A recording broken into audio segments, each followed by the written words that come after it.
백률사 오르려면 바위를 감돌아야 한다. 바위가 길을 꼭 가로막지는 않지만 다들 그들 존재를 알리려는 앉음새다. 그러나 나서지 않으니 겸손하다. 바위 곁에는 진달래 피어 있다. 바위와 진달래는 서로 자리를 지켜주는 터술이라. 걸터 앉으면 편안해지는 것은 저들의 마음이다. 바위도 이곳 불도의 역사를 알까?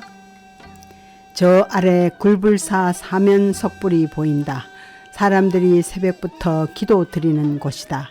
백률사까지 찻길로 가면 어두운 대숲을 지난다. 계단길도 있다. 그러나 소금강산에는 이런 오솔길이 제격이다. 숨이 찰 즈음에 절에 당도한다. 절은 대웅전과 요사체 그리고 종각과 삼성각 가파른 곳이라 어디 한 군데 넉넉할 수 없다. 백률사는 법흥왕 15년 528년 즉 이차돈이 순교한 그 이듬해에 지은 신라에서 가장 오래된 절이다. 원래 이름은 자추사이며 순교한 이차돈을 기리고자 지은 절이다. 지금의 대웅전 건물은 임진왜란 때 피해를 입어 선조 때 다시 지었다고 전하지만 다포식 공포를 보면 조선 후기의 양식이다. 기단부는 일부 신라시대 양식 그대로라 하니 대웅전은 신라 때에도 지금처럼 협소했으리라. 대웅전 앞과 옆에 커다란 바위가 곧 떨어질 듯한데 불심 깊은 석공이 남쪽 바위를 달래 마의 3층 탑을 새겨 두었지만 세월의 있기에 가려 일부만 보인다. 대웅전 앞에 탑 세울 자리가 변변치 못했으리라.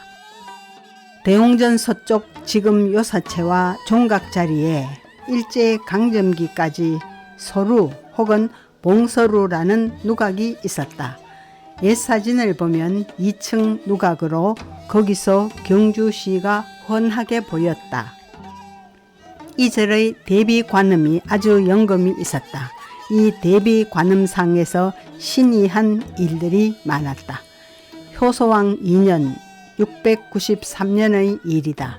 그 전해에 국선이 된 부예랑은 화랑의 무리를 이끌고 강릉지방에 이르렀다가 말갈족에게 잡혔다.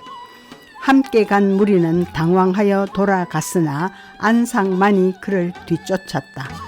효소왕은 놀라움을 금치 못하였는데 그때 상서로운 구름이 나라에 보물을 넣어두는 천존고를 덮어 그 창고를 조사했더니 현금과 신적 두 보물이 사라졌다. 현금은 가야금 같은 신라금이고 신적은 옥피리가 아니었을까.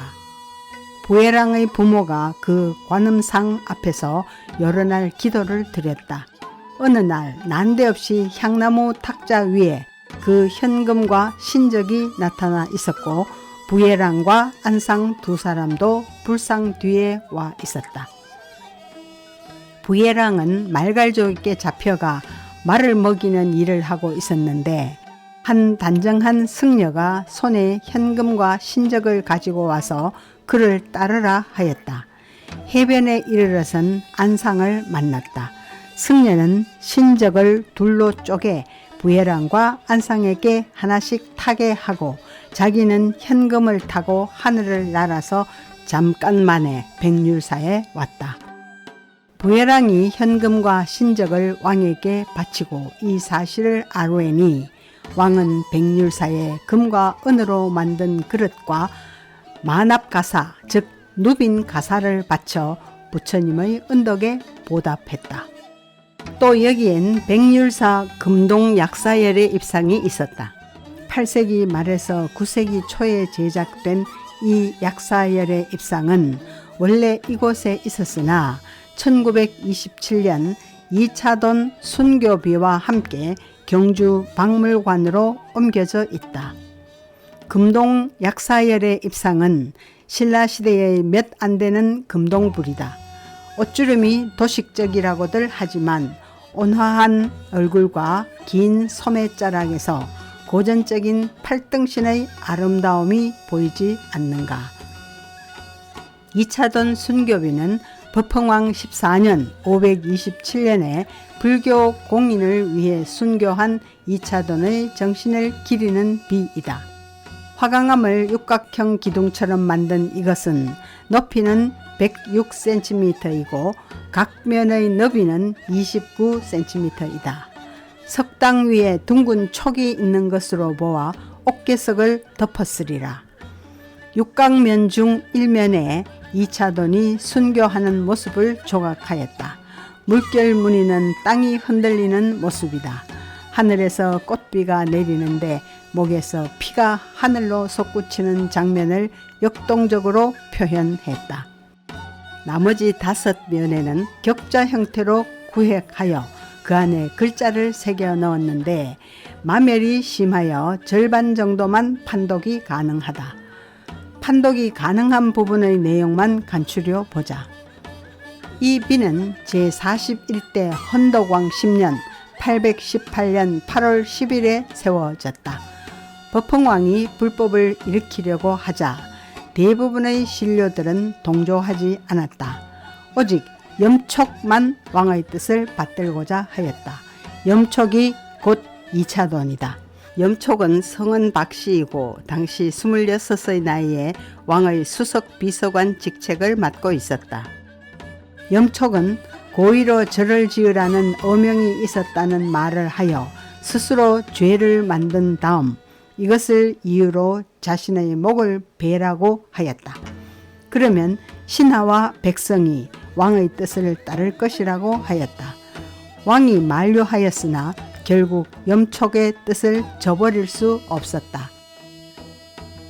관리들이 염촉에 모자를 벗기고 손을 뒤로 묶어 관하로 끌고 가서 목을 베자 목 가운데에서 흰 젖이 한 길이나 솟구치니 이때 하늘에서는 꽃비가 내리고 땅이 흔들렸다.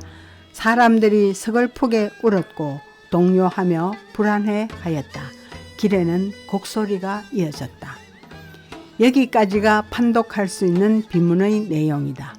이 비문의 내용을 삼국유사에서 조금만 더 보충하자. 817년 8월 5일에 국통 해룡 등이 염촉의 무덤을 수축하고 큰 비를 세웠다. 그런데 두 기록 사이에 1년 차이가 나는데 오늘날의 학자들은 삼국유사의 817년은 비를 세우기로 결정한 해이고 실제 비가 완성된 시점은 순교비에 적힌 대로 818년 8월 10일이었다는 것. 이차돈이 순교한 지 291년 뒤의 일이다. 염촉의 목을 쳤을 때 목이 날아와 이곳 백률사에 떨어졌다는 이야기는 해동 고승전에 나온다. 삼국유사에는 그가 죽은 후 그의 시신을 이 소금강산에 묻었고 그의 아내가 좋은 터를 잡아 절을 짓고 자추사라 하였다고 한다. 이 절터는 이차돈의 아내가 정한 것이다. 글씨는 신라의 명필인 김생의 글씨를 모은 것이라는 주장이 있다. 최근에 이런 주장이 나와 주목을 끌었다. 이 순수비는 애초에 백률사가 아닌 이차돈의 묘와 사당이 있던 곳에서 1914년 경주 박물관으로 옮겼다는 것이다. 그리고 이차돈의 묘와 사당이 있던 틀을 보여주기도 한다. 해동 고승전의 편저자 각훈이 이곳을 방문하여 보니 작은 비석이 있었다고 한다. 동경 잡기에는 고려 말의 왜구의 침략으로 백률사가 폐허가 됐지만 당시 경주 부윤 유승순이 중수하였다고 한다. 또 정지상과 박효수의 시가 인용되어 있다. 서루 혹은 봉서루는 신묵객이 찾아와 신라 고도를 보면서 비감에 젖었던 곳이리라.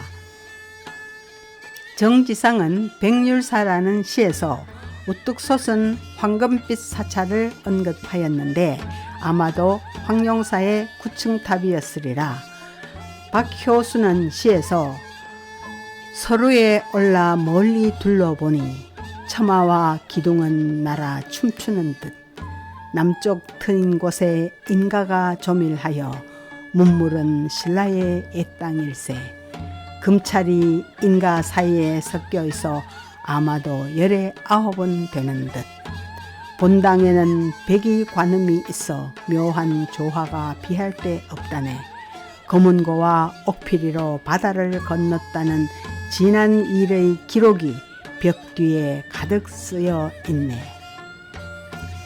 그는 신라가 망한 지 400년 뒤의 모습을 보고 감회에 젖었다. 그때까지도 대비 관음상이 남아 있었고 부예랑의 이야기를 뒷벽에 기록해 두고 있었다.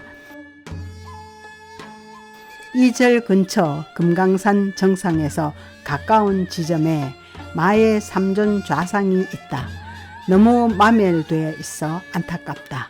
아미타불, 관세음보살, 대세지보살, 삼존불이 세월에 까맣게 타있다.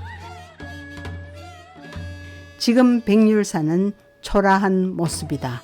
수많은 보물들이 다 없어지거나 흩어졌다. 아직도 남아있는 초석과 석등의 옥계석 등을 보라. 그러나 이곳은 2차돈의 숭고한 순교정신을 이어온 사찰이며 이 산은 그의 유해가 잠든 성산이다. 지금은 대웅전의 얼굴마저 비닐 천막으로 가려 놓았으니 안타까운 마음 금할 길 없고 그 앞에 3층 마의 탑도 접근하기 힘든다. 서글픈 마음으로 차도로 터벅터벅 내려오니 초파일 연등만 현란하다. 그나마 마음을 달래주는 것은 대밭에 핀 복숭아 꽃이다.